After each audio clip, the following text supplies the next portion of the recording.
오늘도 사모한 마음으로 오신 여러분들 주님의 이름으로 축복합니다. 우리 두 번째 영혼을 죽인 7가지 죄, 이렇게 얘기하는 두 번째 시간을 우리 맞이했는데요. 우리 말씀 보도록 하겠습니다.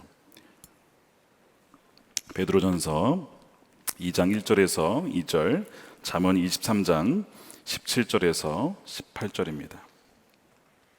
제가 여러분들 대신해서 읽도록 하겠습니다. 그러므로 모든 악독과 모든 기만과 외식과 시기와 모든 비방하는 말을 버리고 갓난 아이들같이 순전하고 신령한 젖을 사모하라. 이는 그로 말미암아 너희로 구원에 이르도록 자라게 하려 함이라.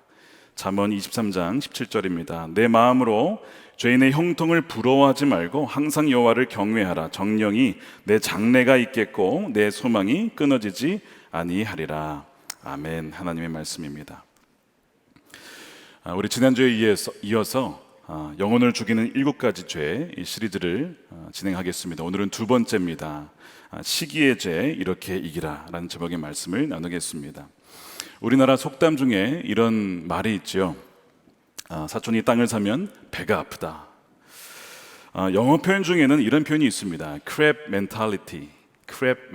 뭐냐면 개를 양동이에 넣으면요, 이런 현상을 보게 됩니다. 개들이 올라가려고 하는데 그 올라가는 개를 또한 밑에 있는 개들이 잡아 끌어당깁니다. 그래서 내가 빠져나가지 못하면 너도 빠져나가지 못해. 이것이 이제 개 멘탈리티라고 하는 것인데요. 왜 이런 것이 있는 것일까? 참 신기합니다. 사람들의 마음 속에 시기의 마음이 있다는 거예요. 여러분, 성경은 분명 즐거워하는 자들과 함께 즐거워하고 슬퍼하는 사람들과 함께 슬퍼하라고 말씀하고 있습니다. 하지만 만일 즐거워하는 이들을 보면 슬프고 또한 슬퍼하는 자들을 보면 기쁘다면 무엇이죠? 영혼이 병든 것입니다. 병들어 있다는 증거예요. 중세 신학자 토마스 아퀴나스가 시기를 이렇게 정의를 합니다. 시기는 다른 사람의 행복을 슬퍼하는 것이다. 행복을 슬퍼하는 것이다. 뒤집어서 말하면요, 이런 거죠. 남의 불행을 기뻐하는 것. 왜 그렇다고요? 시기심이 들면 사람은 그렇게 병이 듭니다. 그래서 지금 이 시대의 문제를 배고픔의 문제가 아니라 배 아픔의 문제다, 이렇게 보기도 합니다. 철학자죠, 임마누엘 칸트도 비슷한 말을 했어요. 친한 친구의 불행 속에는 기분 나쁘지 않은 무엇이 있다. 이것도 역시 악한 인간의 본성을 통찰한 것입니다. 친한 친구가 불행한데 기분 나쁘지 않다면 그건 친구가 아니죠. 그런데 기분이 나쁘지 않다는 거예요.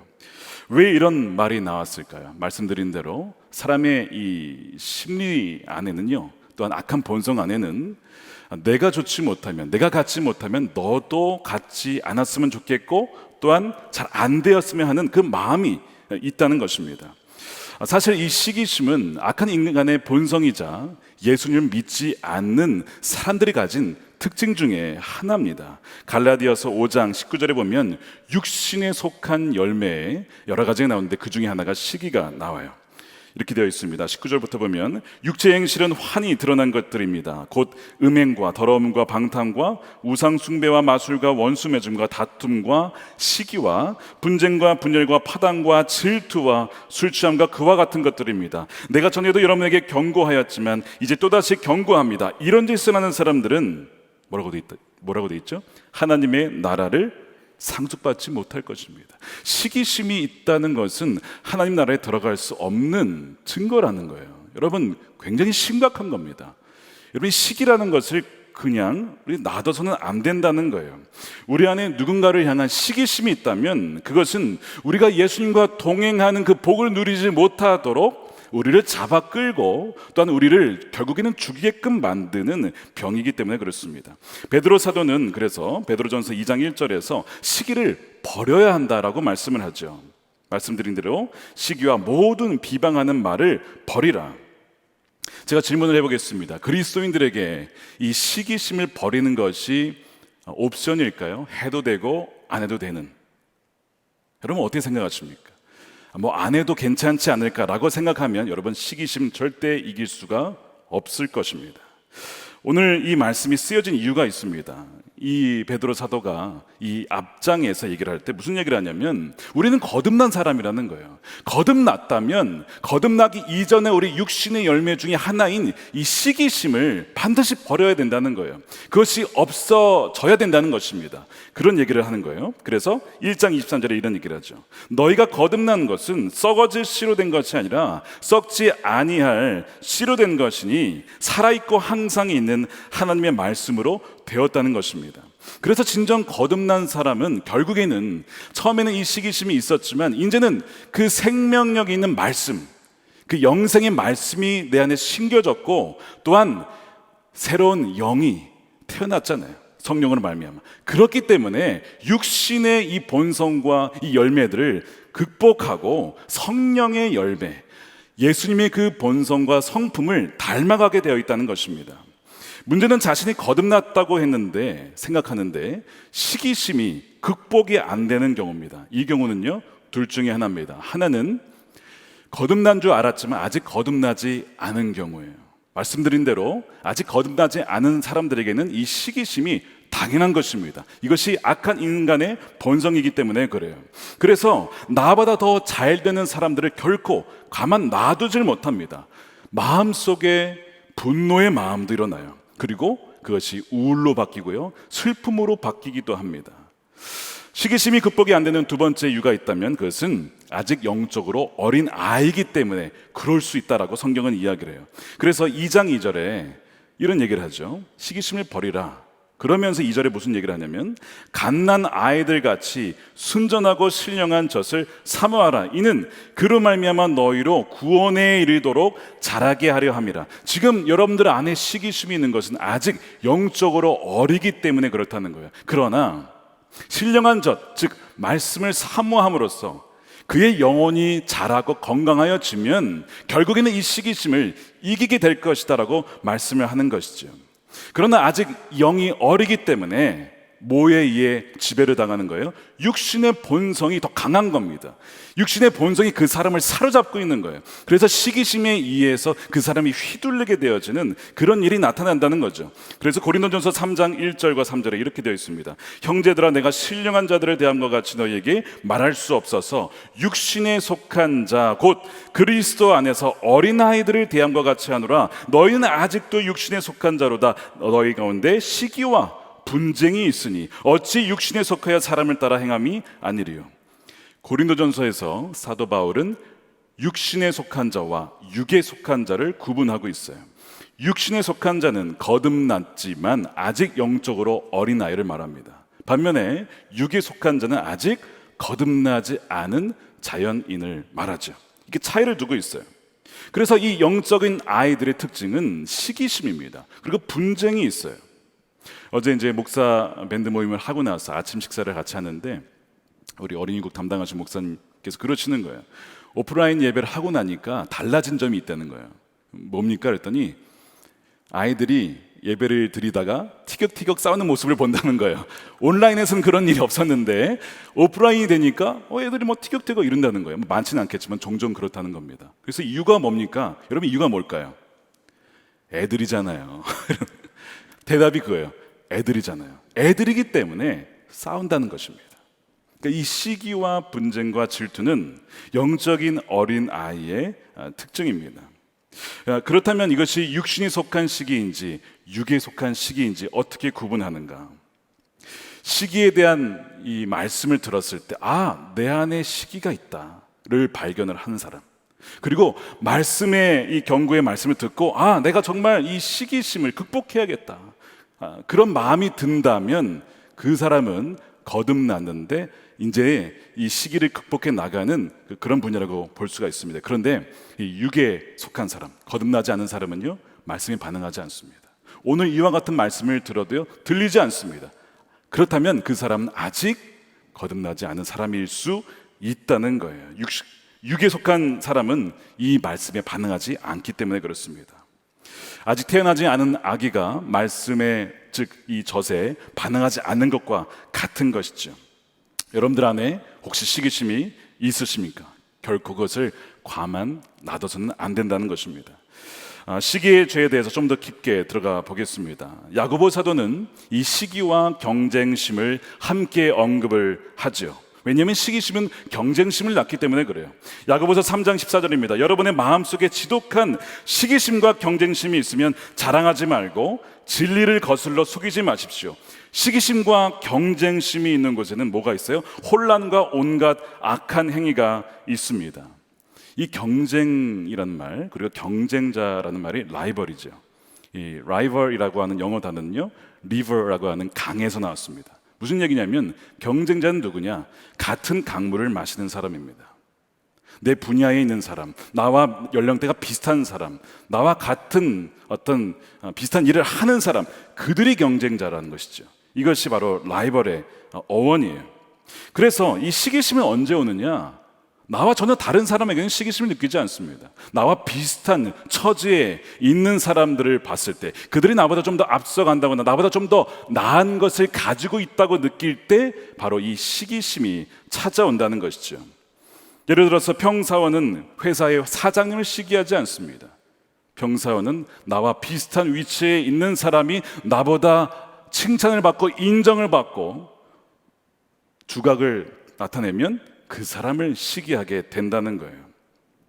누군가가 결혼했을 때 나는 결혼하지 못했어요. 근데 결혼을 하면 축하할 일이잖아요. 친구가 아유 정말 결혼을 했구나, 그리고 아이를 낳구나, 축하해 줄 일인데 왜 마음에 축하해 주지 못할까? 그것은 내가 그 사람을 시기하고 있다는 것 아닐까요? 이렇게 시기는요, 비슷한 사람들 사이에서 벌어지는 것입니다. 그래서 시기는 다른 누군가가 나보다 더 좋은 것을 가지고 있다라고 생각할 때 느끼는 감정입니다. 그렇다 보니까 다른 사람의 행복을 정말 축하해 주지 못하고 오히려 그것 때문에 내가 슬퍼지는 것입니다. 우울해집니다.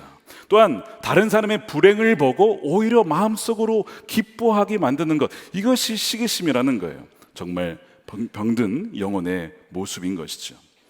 예수님은 탕자 이야기에서 그런 경우가 심지어 형제 사이에서도 있을 수 있음을 말씀해 주셨습니다. 첫째 아들은 아버지에 대해서 시기하지 않습니다. 아버지는 자기랑 완전 다른 분이죠. 누구에게 시기심을 갖냐면 돌아온 동생에게 시기심을 갖는 거예요. 심지어 분노합니다. 동생이 집을 나갔다가 돌아왔어요. 죽은 줄 알았던 동생이 돌아왔습니다. 아버지가 동생을 맞이해주고 정말 그렇게 환영해줍니다. 동생이 돌아왔을 때 그 집에서 정말 슬퍼했던 사람이 둘이 있는데, 하나는 형이고 또 하나는 그 집의 살찐소였습니다. 네, 아버지가 살찐소를 잡아다가 동생을, 이 둘째 아들을 먹이라고 했기 때문에 그렇습니다. 형은요, 집안에 있는 재산을 가지고 동생에게 그렇게 쏟아부으며 환영해 주는 것이 너무나 못마땅했다는 거예요. 동생을 위한 요란스러운 환영의 소리들, 동생을 위해 베풀어진 모든 잔치들이 낭비고 이것은 말도 안 된다라고 하면서 분노하기 시작합니다. 사실은 어떤 옳고 그름의 문제를 얘기하는 것 같지만 그게 아니에요. 그게 아니라 시기심입니다. 내 것이 그 얘기로 같다는 거예요. 그렇게 생각을 하는 것이죠. 동생을 위해 죽은 살찐소와 함께 소비된 모든 재단들이 다 내 건데 동생에게 쓰여졌다는 것입니다. 그래서 탕자 이야기를 통해서 이 시기의 의미를 이렇게 정의해 볼 수 있어요. 시기심은 기뻐하는 하나님 아버지의 마음을 전혀 깨닫지 못하고 미움과 슬픔에 지배당한 불행한 영혼의 마음이다. 이것이 시기라는 것이죠. 한번 여러분 점검해 보시기 바랍니다. 지난 한 주 동안 여러분을 슬프게 했던 것은 무엇입니까? 혹시 그건 시기 때문에 그렇지 않습니까? 누군가가 잘 돼서, 그래서 여러분 혹시 슬퍼하진 않으셨습니까? 반대로 여러분이 기뻐했던, 뭔가 좀 기분이 좋았던 그것은 무엇이죠? 그것이 역시 시기심에서 나온 것은 아니었을까요? 그 사람이 잘 안 되어서 잘 됐다라고 기뻐하지는 않으셨습니까? 누가 성공하고 형통해서 그것 때문에 우울해하진 않았습니까? 나의 형편에 대해서, 나의 위치에 대해서 나는 도대체 뭐냐? 라고 하면서 슬퍼한 것이 혹시 시기심 때문은 아니었을까요? 만일 자신이 그렇다고 한다면 벌써 우리의 영혼에 시기심이 어느덧 침투해서 서서히 우리 영혼을 죽이고 있다는 것을 우리는 알아차려야 합니다. 시기심은 우리의 영혼과 삶을 파괴하기 때문에 그래요. 그래서 앞에서는 축하해 주는 것 같지만 뒤돌아서면 배 아픈 것이 바로 이 시기심이 일으키는 마음입니다. 그래서 시기는 자기가 행복하려면 상대방이 불행해야 한다라고 생각하는 왜곡된 자기 사랑이죠. 이 시기라는 말의 단어가 영어로 envy라고 합니다. envy. 근데 이 envy는 무슨 뜻이냐면 이 자세히 보다라고 하는 라틴어에서 나온 단어예요. 그래서 마가복음 7장 22절에 보면 사람의 마음 안에 악한 것들이 있는데 그 중에 무엇이 있느냐, 예수님이 그것이 시기가 그 안에 있다라고 말씀을 하세요. 그런데 이 세번역 성경에서 그 시기를 어떻게 번역했는지 아십니까? 이렇게 번역했습니다. 악한 시선이다. 악한 시선. 가늠과 탐욕과 악의와 사기와 방탕과 악한 시선, 이거 시기예요. 모독과 교만과 어리석음이 우리의 인간의 부패한 마음 가운데 있다는 것입니다. 이것이 사람들을 더럽게 만든다는 거예요. 상대방을 바라보는 시선이 곱지 않은 거예요. 눈이 이글이글 불타오르는 것입니다. 왜냐하면 타인이 자기보다 잘 되는 것을 용납할 수가 없기 때문에 그래요. 내가 있어야 할 위치에 다른 누군가가 내 자리를 차지하고 있다고 생각하니까 그 마음이 너무나 불편한 것입니다. 시기를 악한 시선으로 번역했을 때 떠올려지는 사건이 하나 있죠. 어떤 사건이죠? 바로 사울과 다윗입니다. 사울이 다윗을 바라봤던 그 시선이 바로 그 악한 시선이었어요. 다윗이 골리앗을 물리치고 돌아왔습니다. 그리고 군대 장관이 되었습니다. 전쟁에 나가는 곳곳마다 하나님이 이기게 하셨어요. 그랬더니 돌아올 때에 여인들이 노래를 부르죠.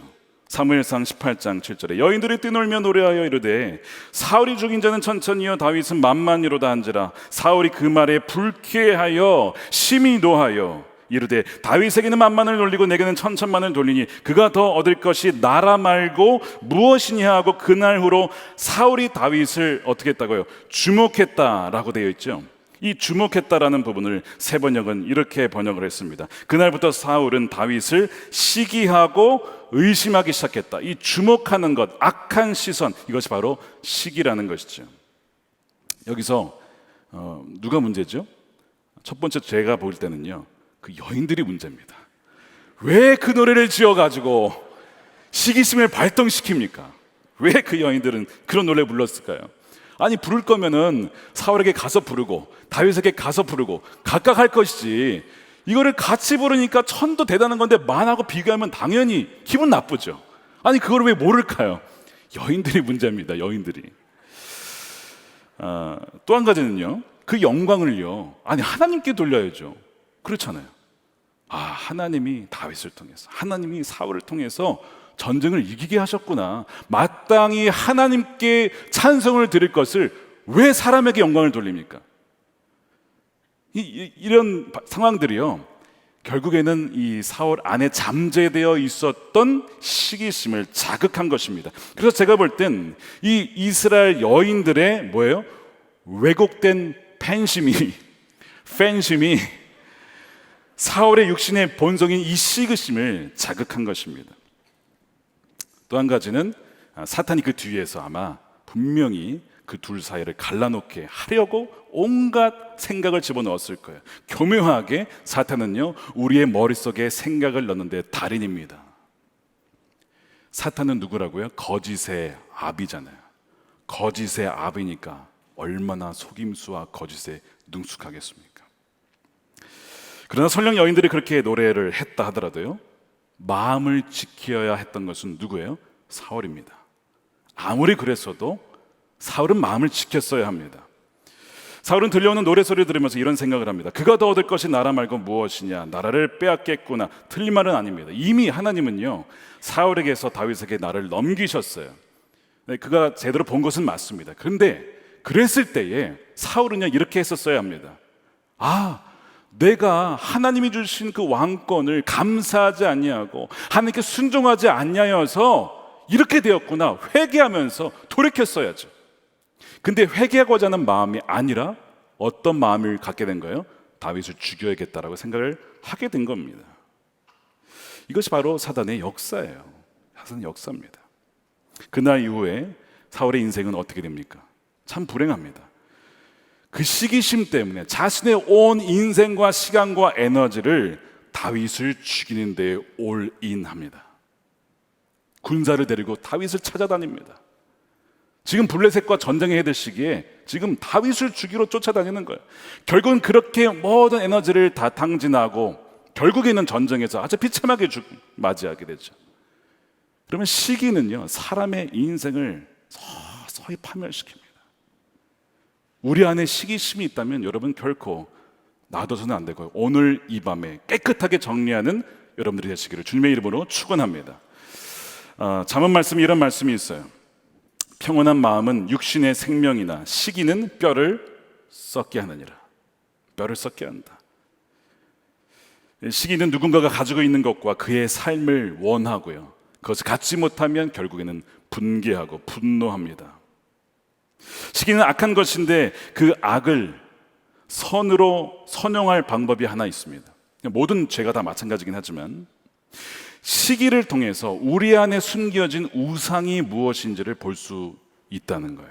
무슨 얘기냐면, 여러분들이 혹시 아마 다 그렇진 않겠지만 누군가를 시기하는 대상을 한번 보시길 바랍니다. 그 대상, 내가 시기하는 대상을 한번 생각해 보세요. 있다면 내가 왜 그 사람을 시기할까? 내 마음과 영혼의 깊은 곳에 진짜 숨겨져 있는 것이 그 안에 담겨 있습니다. 나로 하여금 아침에 일어나게 하고, 나로 하여금 움직이게 하고, 나로 하여금 밤을 새돌아가는 그 진짜 동기가 하나님인지 아니면 그 다른 무엇인지는 시기를 하는 그 대상을 보면 알 수 있다는 거예요. 그것이 내가 가장 사랑하고 원하는 것이기 때문에 그렇습니다. 내가 왜 시기한 줄 아십니까? 내가 가장 원하는 그것을, 나는 그걸 원하는데 나에게 지금 없고 그 사람이 그것을 갖고 있다는 거예요. 그래서 그 시기하는 대상을 보면 내가 사실상 진짜 원하는 것이 무엇이고 나로 하여금 움직이게 하는 진짜 동기가 무엇인지를 보게 된다는 것이죠. 여러분, 그 깊은 곳에 여러분 안에는 무엇이 있습니까? 우리 안에 시기심이 있다면 우리는 우리의 참된 동기가 정말 맞는지 진실성을 검증해 봐야 합니다. 나는 무엇을 위해 지금 내가 하고 있는 이 일을 하는가, 그리고 하려고 하는가 한번 생각해 보세요. 나는 어떤 목적을 위해 섬기고 있는가? 나는 무엇을 위해 사역을 하고 있는가? 나는 무엇을 위해 탈진하게끔 내 몸을 혹사시키면서 일을 하고 있느냐? 나로 하여금 그렇게 끌고 가는 그것은 뭐냐는 것이죠. 정말 이 일이 중요하다면 내가 아닌 더 나은 사람이 이 일을 해도 여러분 괜찮습니까? 괜찮다고 한다면 순수한 동기를 하는 거예요. 그런데 나 아니면 안 된다고 한다면 뭔가 다른 동기가 숨겨져 있을 수 있습니다. 내가 꼭 해야 하는 이유는 뭐죠? 그 사람이 하면 안 되는 것입니까? 하나님을 위해, 주님을 위해, 하나님 나라를 위해서 일한다고 했지만 실은 나 자신을 위한 것이 아닐까? 시기는요, 내 안에 감추어져 있는 그 무엇을 보게 합니다. 그래서 하나님이 일을 한다고 하면서, 주님과 동행한다고 하면서 시기심이 나타난다면 내 안에 진실성에 문제가 있는 거예요. 시기는 내가 있어야 할 자리에 누군가가 그 자리에 대신하고 있기 때문에 배 아파하는 상한 감정이기 때문에 그렇습니다. 참 두려운 것은 무엇이냐면 영적 지도자들 또한 오랜 시간 신앙생활을 했던 사람들에게도 이 시기심은, 이 유혹은 비켜갈 수가 없다는 데 있습니다. 지난주에도 예를 들었어요. 18세기 미국의 조나단 에드워즈가 1차 대각성 운동의 주역, 그 중심이 있었습니다. 부흥의 역사를 관찰을 했어요. 놀랍게 하는 사람들이 변화하는 것입니다. 술집이 문을 닫고 사람들이 변화합니다. 그런데 동시에 부흥의 역사 동시에 뭐가 나타났을까요? 악한 영의 역사도 나타나고요, 특별히 시기와 질투가 함께 나타나더라는 거예요. 조지 위필드와 그 사람들을 통해서 하나님께서 부흥의 역사를 이루셨는데 어떤 이들은 자기가 그 중심에 있지 못하다는 이유만으로 시기를 갖게 됩니다. 그러면서 그 부흥의 역사를 어떻게 해요? 다 비판을 하고 거기에 대해서 하나님의 일이 아니다, 하나님 역사가 아니다, 그 다음에 단점을 밝혀내고 그렇게 비판하기 혈안이 되어 있다는 것입니다. 그래서 이 조나단 에드워즈가 했던 많은 일들 중에 하나가 뭔지 아세요? 그렇게 부흥에 대해서 비판하고 또한 반대하는 이들에 대해서 편지를 쓰고 소논문을 작성해서 이것이 왜 하나님의 역사인지를 그렇게 드러냈던 것입니다. 이런 얘기를 해요. 목사들은 하나님이 부흥을 일으키시는 데 있어서 자신보다 더 많이 사용하시는 다른 목사들에 대해 시기심을 품지 않도록 주의해야 합니다. 우리는 부흥의 도구로 사용된 사람들에게 속한 영예를 그들에게 돌리기를 거부하지 말아야 합니다. 그들이 젊든지 많든지 다른 점들에서 우리보다 훨씬 못한 자들이라고 해서 말입니다. 하나님이 그들에게 그처럼 큰 영예를 허락하신 것이 우리에게는 아주 못마땅해 보일지도 모릅니다. 부흥의 역사와 함께 시기와 질투가 함께 나타났다는 거예요. 그런데 그 시기가 있는 이유는요, 뭐예요? 내 안에 뭔가 다른 우상이 존재하고 있다는 것입니다. 여기에는 영적 지도자들이나 오랜 시간 신앙생활을 한 사람에게도 그런 유혹이 올 수 있다는 거예요. 그러니까 우리 목회자들도 이 시기심을 정말 주의해야 합니다. 또한 우리 장로님들을 결코 그렇지 않지만 장로님들에게도 그런 유혹이 올 수도 있어요. 다른 장로님들에게, 권사님들은 다른 권사님들에게. 왜 아까 말씀드렸잖아요. 라이벌이라고 하는 것은 같은 리버에서, 같은 강에서 물을 마시는 자이기 때문에 시기심은 거기에서 작동을 합니다. 그러니까 우리는 우리 자신을 믿어서는 안 돼요. 나는 거기에 대해서 자유해. 그렇지 않습니다. 사단은요, 우는 사자와 같이 조금이라도 빈틈이 나면 거기에 우리에게 시기와 미움과 질투를 집어넣고 들어오려고 하기 때문에 그렇습니다. 그래서 우리는 부흥의 역사를 위해서 기도하면서도 동시에 이 어둠의 악한 역사가 일어날 수 있음을 대비해야 되는 거예요. 누군가를 통해 하나님이 하시는 일을 험담하고 깎아내리고 저평가하는 일에 결코 들어가서는 안 됩니다. 야고보서 3장 14절에 이 시기를 뭐라고 표현하냐면 악마에게 속한 것이다, 이렇게 표현하죠. 3장 14절입니다. 여러분의 마음속에 지독한 시기심과 경쟁심이 있으면 자랑하지 말고 진리를 거슬러 속이지 마십시오. 이러한 지혜는 위에서 내려온 것이 아니라 땅에 속한 것이고 육신에 속한 것이고 악마에게 속한 것입니다.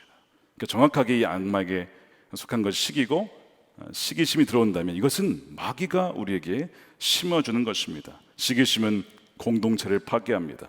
왜곡된 자기 사랑의 아주 독한 열매가 시기예요. 여러분, 예수님이 십자가에 넘겨지셨죠. 그때 대제사장들이 예수님을 넘겼습니다. 이유가 무엇일까요? 신성모독이다, 우리의 율법 체계를 깨트렸다, 말은 그렇게 하지만 진짜 이유가 있었어요. 뭐라고 되어 있냐면 마가복음 15장 10절이에요. 그 빌라도는 대제사장들이 예수를 시기하여. 여러분, 놀랍지 않습니까? 이 시기가 얼마나 무서운지 예수님을 죽이는 그 동기가 시기였다는 것입니다. 우리가 이 시기를 가만 놔두면 예수님도 죽음에 넘겨드릴 수 있다는 거예요.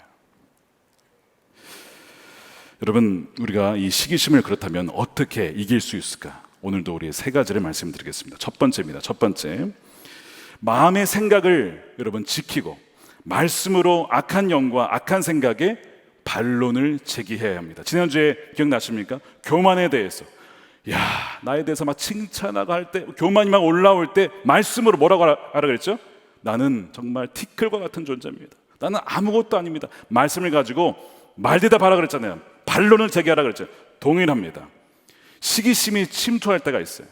누군가를 봤을 때 악한 시선으로, 뭔가 부러움을 넘어서서 악한 시선으로 변질될 때 생각 속에 마귀가 계속 그것을 심어주거든요. 제가 너의 것을 빼앗아간다, 빼앗아가면 너는 그것을 누리지 못할 거라는 생각을 계속 집어넣습니다. 그러면서 그 사람과 나 사이를 갈라놓게 만든다는 거예요.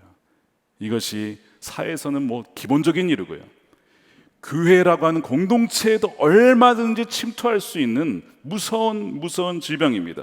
그럴 때에 뭐라고 해야 될까요? 말씀을 가지고 반론을 제기해야 돼요. 뭐라고 되어 있냐면 여러분, 고린도전서 3장 8절입니다. 고린도 교회에 분파가 있었어요. 바울파, 아볼로파, 게바, 쫙 분파가 있었는데요, 이렇게 얘기를 하죠. 심는 사람과 물 주는 사람은 하나이며 그들은 각각 수고한 만큼 자기의 삭슬을 받을 것입니다. 우리는 하나님의 동역자요, 여러분은 하나님의 밭이며 하나님의 건물입니다. 이렇게 갈라놓으려고 하는 시기심이 들어왔을 때 마귀에게 뭐라고 대답하라고요? 우리는 다 하나님의 동역자들입니다 라고 얘기한다는 거예요. 그럼 마귀가 깜짝 놀라서 도망갑니다. 전혀 먹히질 않네. 말씀으로 반론을 제기하고 사단에게 말대답을 하라는 것입니다. 또한 아까 말씀드린 대로 즐거워하는 자들에게 어떻게 하라고요? 그들과 함께 기뻐해 주라. 정말 축하할 일이 있으면 함께 축하해 주고, 슬퍼할 일이 있으면 함께 울어주라는 것이죠. 로마서 12장 15절이에요. 즐거워하는 자들과 함께 즐거워하고 우는 자들과 함께 울라는 것입니다. 예수님과 동행한다는 것은 다른 것이 아니에요. 내 친구가, 동료가, 이웃이 슬퍼할 때 진정 함께 울어주는 것입니다. 기뻐할 때 정말 함께 축하해 주는 것입니다. 너무 잘됐다, 축하한다라고 마음을 다해 주는 것, 그것이 정말 주님과 동행하는 삶의 백성들의 모습입니다. 이때 하나님 말씀을 기억하고, 또한 시기심이 들려고 할 때마다 예수님이 주신 말씀으로 물리치고 반대 정신을 순종하는 것이 예수님과 동행하는 그리스도인들의 모습인 것입니다. 두 번째가 있어요. 제 두 번째가 좀 더 오늘의 초점이 되겠습니다. 두 번째는 뭐냐면 하나님 나라의 큰 그림을 보는 것입니다. 자, 이 시기라는 단어가 좀 독특한데, 아까 악한 시선이라고 말씀을 드렸어요. 이 시기의 특징이 있습니다. 시기는 근시안입니다. 우리의 시야를 좁게 만듭니다. 자, 한번 다 이렇게 따라해 보세요. 시기는 우리의 시야를 좁게 만듭니다. 이게 시기예요. 자, 이게 무슨 의미냐? 아까 사울과 다윗 기억나시죠? 지금 이스라엘은 굉장히 위기예요. 블레셋에 의해서 침략을 당하고 있습니다. 그런 점에서 사울의 입장에서는 다윗이 뭐예요? 야, 천군만마 같은 거예요. 전쟁을 아주 탁월하게 이끌어가는 장수가 생긴 거예요. 얼마나 좋습니까? 나라 입장에서 보면 너무나 중요한 동역자고 정말 귀한 인재죠. 인재. 자, 근데 시기는 어떻게 만든다고요? 시야를 좁게 만듭니다. 자, 그래서 어떻게 만드는지 아세요?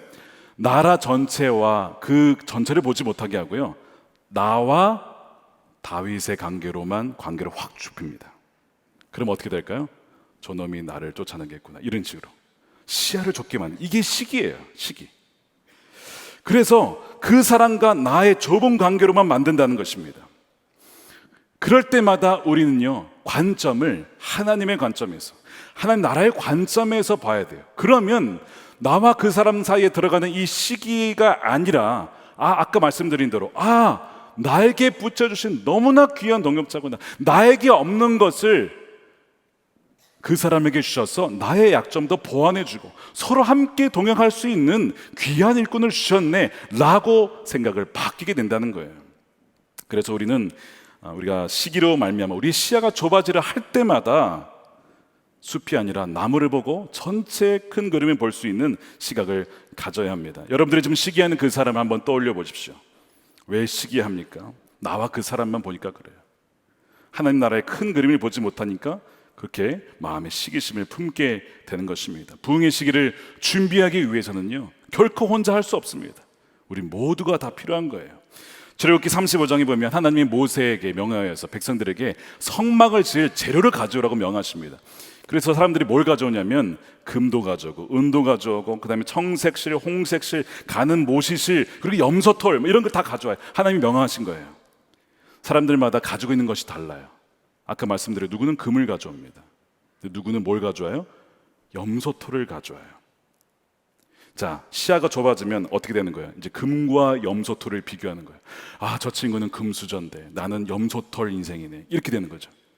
하나님 나라에 보면 성막을 짓기 위해서 다 필요한 것인데, 시기는요, 나와 그 사람 마음을 갈라놓습니다. 그러면서 비유하게 만드는 거예요. 이 염소털의 기능이 너무나 중요한 기능이에요. 성막에 있어서. 어디에 쓰일까요? 성막을 덮을 때 여러 겹으로 덮는데, 두 번째 덮는, 이 성막을 덮는 것이 염소털입니다. 영적인 의미는 무엇이냐면 바로 예수님이 죽으셔서 우리의 죄를 그분의 의로 덮어주신다라는 의미가 있어요. 염소의 그 피, 그거를 덮어주셔서 결국에는 우리의 죄를 다 덮어주신다라는 의미, 아주 중요한 의미예요. 이거는 염소털만이 할 수 있는 것입니다. 하나님 보시기 너무나 귀한 거예요. 그렇기 때문에 큰 관점에서 보면 너무나 귀한 것이죠. 여러분, 달란트 비유를 보세요. 2달란트 받은 사람이 있습니다. 1달란트 있어요. 5달란트 있어요. 각각으로 보면 그 달란트가 얼마나 귀합니까? 굉장히 많은 것을 하나님 맡겨주신 거예요. 근데 비교하기 시작하면 굉장히 불행해집니다. 그때부터 그 사람을 시기하게 됩니다. 2달란트 받은 사람이 5달란트 받은 사람 봤을 때 어떤 마음이 들었을까요? 만약에 이렇게 둘을 비교했으면 나는 왜 2개 주셨을까? 이런 마음이 들 수 있어요. 그런데 2달란트 받은 사람이요, 그렇지 않았습니다. 자신에게 주신 것을 가지고 주인의 마음을 기억하고 정말 열심히 섬겨서 2달란트를 또 남겼어요. 돌아왔을 때 주인이 어떻게 합니까? 5달란트 맡긴 사람에게도 또한 2달란트 맡긴 사람에게 동일한 말씀을 하셨어요. 동일한 칭찬을 하셨어요. 착하고 충성된 종, 너무나 잘했다라고 인정해 주시고 축하해 주시고 그렇게 기뻐하십니다. 우리가 이것을 기억해야 된다는 거예요. 물론 많은 분들이요, 5달란트 받고 싶은 마음이 있으실 거예요. 저도 그랬습니다. 주님, 기왕이면 5달란트 좋지 않습니까? 라는 마음을 분명히 다 가질 거예요. 그런데 주님께서 이런 얘기를 하십니다. 너희는 너희가 구하는 것이 무엇인 줄 아느냐라는 말씀을 하신 적이 있어요. 주님의 우편에 좌편에 앉고 싶습니다. 너희는 지금 내가 마실 잔을 마실 수 있느냐? 너희가 구하는 것이 뭔지 너희 지금 알고 구하는 것이냐라고 말씀을 하시는 거예요. 그것이 뭐였죠? 십자가를 지는 것이었죠. 바로 순교였습니다.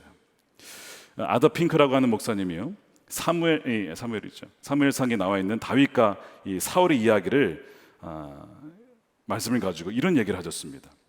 다윗이 목동에서 왕궁으로 갔고 왕으로 부름받은 것을 보고 이런 이야기를 합니다. 인간의 본성은 높은 자리에 있는 사람들을 시기하고 질투하는 경향이 있다는 거예요. 그들이 각종 이익과 혜택을 누린다고 간주하기 때문이라는 것이죠. 그러나 그런 자리의 혜택은 자리가 초래하는 무거운 책임과 그런 자리에서 만나게 된 더 많은 유혹들로 인해서 상쇄가 됩니다. 다윗은 베들레헴에 들판에 있을 때가 사울 왕의 궁정에 있을 때보다 훨씬 더 좋았다는 거예요. 양을 지키는 일이 사울의 시중을 두는 것보다 훨씬 더 덜 힘들었다. 다윗은 푸른 초원에 있을 때 다윗은 그를 시기하는 조신들, 궁정의 부자연스러운 예절, 그리고 군주가 던지는 창으로부터 자유로웠다는 겁니다. 그러므로 그가 이런 얘기를 해요. 우리는 하나님이 그분의 섭리로 주어진 본인의 위치에 감사할 수 있어야 한다. 그리스도와 공동 상속자가 된 우리가 어째서 이 세상의 하찮은 것들에게 관심을 두느냐. 어린 다윗이 받았을 질투와 시기와 그가 받았을 스트레스와 고통, 그 어마어마한 나중에 받을 그 유혹과 시험을 안다면 함부로 5달란트를 구하지 못할 것이라는 겁니다. 그러나 누군가는 그 역할을 해야 되니까 하나님 다윗을 부르신 것이죠. 하나님 나라의 각각의 역할이 다 다르다는 거예요. 그러니까 우리는 누구와 비교하며 시기할 이유가 전혀 없는 것입니다. 하나님의 온전하신 완전하신 뜻 가운데 섭리하시고 안배하신 거죠. 저는 시기의 문제를 가지고 씨름한 적이 있습니다. 벌써 한 15년 전이에요. 얼마 안 됐네요. 15년 전에 이 시기심을 가지고 이것을 어떻게 극복해야 될까? 하나님, 저는요 사울처럼 되기 싫습니다. 저는 다윗이 되고 싶어요. 근데 제 마음 안에 이 사울의 마음이 얼핏 들 때가 있어요. 목회를 하다 보면 더 잘하신 분들, 뛰어나신 분들 보면 좋으면서도 기뻐하면서 동시에 그 숨겨진 시기의 마음이 있는 것을 감출 수가 없는 겁니다. 아니, 이름이 다윗인데 모습은요 사울과 더 비슷해지는 거야. 이름을 사울로 바꿔야 되나, 그런 마음이 들 정도로 이거 뭐 숨길 수가 없는 거예요. 사람인지라. 하나님, 저 사울 되기 싫습니다. 이거 좀 어떻게 좀 다뤄주세요. 이런 고민을 했어요, 기도하면서. 그때 교육부에서 이제 사역자 리트릿을 갔습니다. 그 어떤 그 마을을 찾아가는데 6.25 전쟁 때에도 괜찮았던 마을이라고 해서 이제 찾아갔어요. 근데 뭐 좀 산골짜기로 가는 거예요. 근데 가다가 길이 두 갈래로 갈렸습니다. 한쪽은 언덕길과 약간 고불고불한 길이고 한쪽은 그냥 평지입니다. 그래서 어디로 가야 되냐고 했더니 인도해 주신 전도사님이 이런 얘기를 하시는 거예요. 두 갈래로 갈렸지만 결국 다시 만날 겁니다. 이런 얘기를 하시는 거예요. 그래서 저는 좀 모험성이 있거든요, 저는. 그래서 약간 힘든 길을 선택해서 올라갔어요. 그래서 저하고 몇 분 전사님이 글로 가고 또 반 정도는 그냥 그 평지로 쭉 가는 겁니다. 그러다가 걷고 있는데 주님이 저에게 이런 마음을 주셨어요. 다윗아, 너 지금 이 길을 보고 있니? 네. 사람마다 내가 준 길이 다 다르다. 내가 준 은사와 또한 어떤 목적과 그것이 다 달라. 그런데 그 모든 것은 결국 나의 영광을 위한 거야. 그러니까 다른 사람의 길, 다른 사람의 모습 시기하며 질투할 필요가 없어. 나는 너를 위한 길을 예비했다. 걷는데 그 마음이 확 들어오는 거예요. 숲속이었습니다. 정말 주님이 저에게 저를 딱 안아주시는 것 같은 그런 마음이 들었어요. 주님, 다시는 제가 시기로 주의 마음을 아프지 하지 않겠습니다. 정말 그날 이후로는요, 시기심이 해결이 됐어요. 유혹은 계속 오지만 올 때마다 저는 물리칩니다. 그리고 제 이름이 다윗인데 사울이 될 수는 없지 않습니까? 그래가지고 그날 너무나 그 인상 깊었던 날이었습니다. 이제 이것이 정말 해결되었는지는 그런 상황이 가보면 알잖아요. 미국에서 목회를 하는데 영어 사역을 하는 분이 필요했습니다. 근데 한 분이 참 좋은 분이 계셨어요. 근데 그분은 다른 교회를 이렇게 돌아다니시다가 결국 사역자를 구하지 못했어요. 왜냐하면 너무 뛰어나신 분이에요. 박사학위, PhD에 신학교 교수님이시고요, 박사과정을 인도하시는 분이시고요, 제가 아는 한 한국인 중에 영어를 제일 잘하시는 분입니다. 그분을 만났어요. 그분이 방문하신 게 교회에. 제가 딱 그분을 보자마자 이분이시다 라는 마음이 들었습니다. 근데 순간 유혹이 왔을 거 아니었을까요? 이분이 왔다가 내가 위험해지는 건 아닐까, 두려움이 들 수 있죠. 두려움이 들었습니다. 그런데 이미 해결 받았잖아요. 아니다. 어떻게 하라고요? 큰 그림으로 보라. 하나님이 보내주신 동역자야.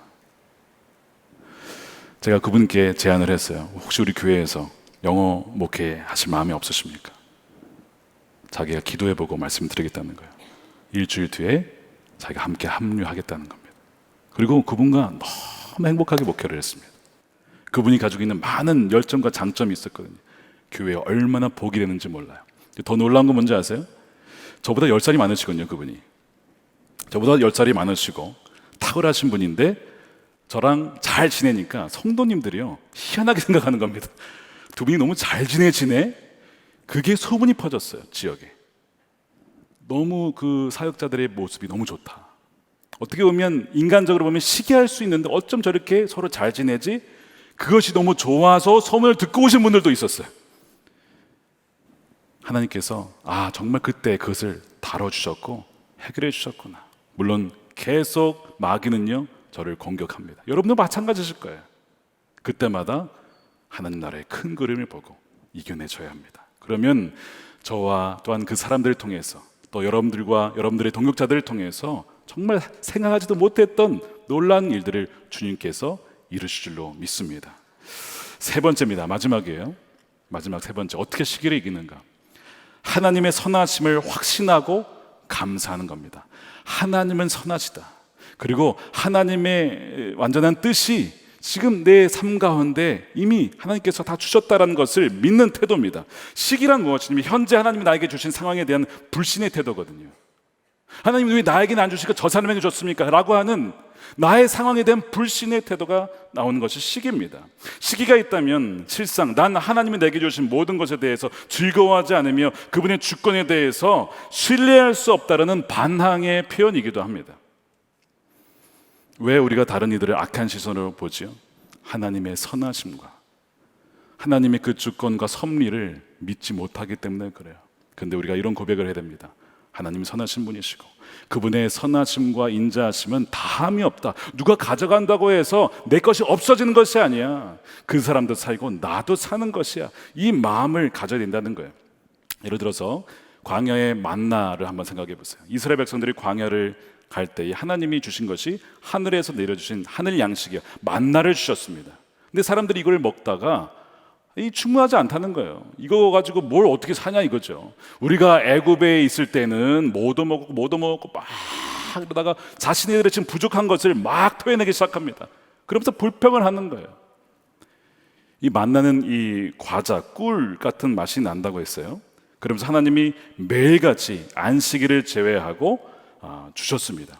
여러분 그거 아십니까? 그 느헤미야 9장에 보면요, 이런 표현이 나와요. 이스라엘 백성들이 광야를 걸어도 발이 부르트지 않았다. 이것은 무슨 얘기를 하는 거냐면 만나만 먹고도 영양분이 충분했다는 것입니다. 모든 비타민과 영양분이 만나에 다 들어있었다는 거예요. 저는 종종 사역을 하다가 저녁을 안 먹든지 아니면 대충 먹을 때가 있어요. 근데 그때 무슨 생각이 드는지 아세요? 비타민과 같이 어떤 하나만 먹으면 그 식사가 다 해결되는 그런 게 하나 있으면 좋겠다는 생각을 종종 합니다.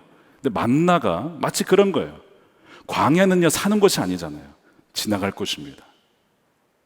거기에 잘 먹자고 광야 간 거 아니에요. 그래서 하나님 주신 게 뭐예요? 만나만 먹으면 모든 영양과 비타민이 충분하도록, 발이 부르트지 않고 피부가 헤어지지 않도록 모든 것을 다 주셨다는 거예요. 그런데 그들은 어떻게 생각했어요? 나에게 부족하다는 거예요. 하나님이 내게 다 주지 않으셨다 이거예요. 애굽 사람들은 다 줬고 우리한테는 안 줬다 이거. 이렇게 만든다는 거예요. 근데 하나님은 뭐라고 하시는 거냐면, 난 너희에게 사실 모든 것을 다 준 것이다. 그리고 예수님이 뭐라고 하십니까? 내가 생명의, 하늘에서 온 생명의 빵이다. 너는 나로 충분하지 않느냐라고 물으시는 것이죠. 우리가 무엇인가를, 누군가를 시기할 때에 주님은 이런 질문을 하실 거예요. 너는 나로 충분하지 않느냐? 너는 나의 선하심을 믿지 못하느냐? 내가 너의 삶을 주관하고 통치하며 너의 때에 따라 돕는 은혜를 베푼다는 것을 너는 믿지 못하느냐라고 주님 말씀하시는 거예요. 그때마다 우리는 고백해야 됩니다. 주님이 이미 충분한 것을 다 주셨습니다는 그 고백, 이것이 우리의 시기를 이기게 하는 거예요. 아까 탕자 이야기 했는데요, 탕자의 형에게, 그 첫째 아들에게 아버지가 뭐라고 얘기를 하죠? 기억나십니까? 이런 얘기를 합니다. 얘야, 너는 항상 나와 함께 있으니 내 것이 다 너의 것이다. 내 것이 다 너의 것이야. 근데 너는 뭐가 부족하다고 그렇게 시기하고 질투하니? 아직도 나의 선하심을 믿지 못하니? 나의 사랑을 믿지 못하는 거야? 내 것이 다 너의 거야. 그분의 선하심과 인자하심은 다함이 없다는 거죠. 시편 73편을 쓴 아삽이 시샘을 합니다. 세상에 정말 소위 형통하고 부자들, 잘 나간 사람들을 보면서 시샘을 해요. 그러면서 그가 이런 생각을 합니다. 나도 그들처럼 살아야 되나?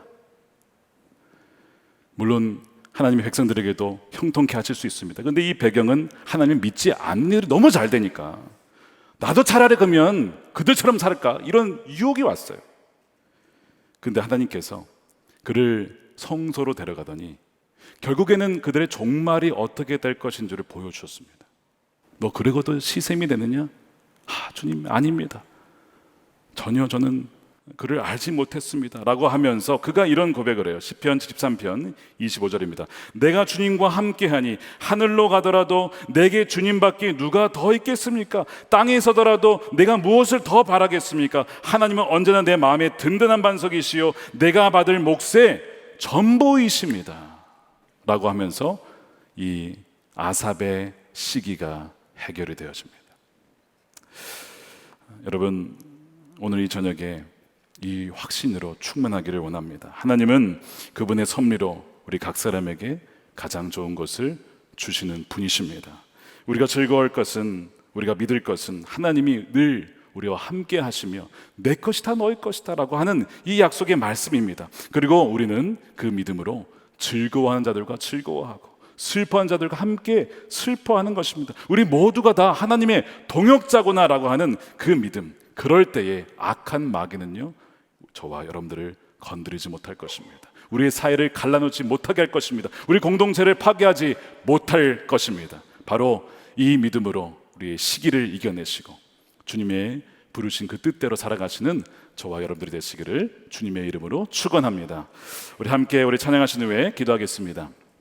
우리 아까 찬양팀 찬양했던 찬양입니다. 주 내 소망은 주도 알기 원합니다. 이 찬양의 가사를 보면요, 이전보다 더 가까이 가기 원합니다 라고 되어 있습니다. 우리의 사실 문제는요, 우리 주님을 잘 알지 못한다는 거예요. 얘야, 내 것이 다 너의 것이다. 그걸 알지 못하니까 그냥 아등바등하며 그렇게 살아간다는 것이죠. 우리가 주님을 더 알기를 원하고요, 이 제목 찬양의 원제는요, 영어로 이렇게 되어 있습니다. Changed by your love. 당신의 사랑으로 변화되기를 원합니다. 우리가 이 고백으로 우리 함께 찬양하신 후에 함께 기도하겠습니다.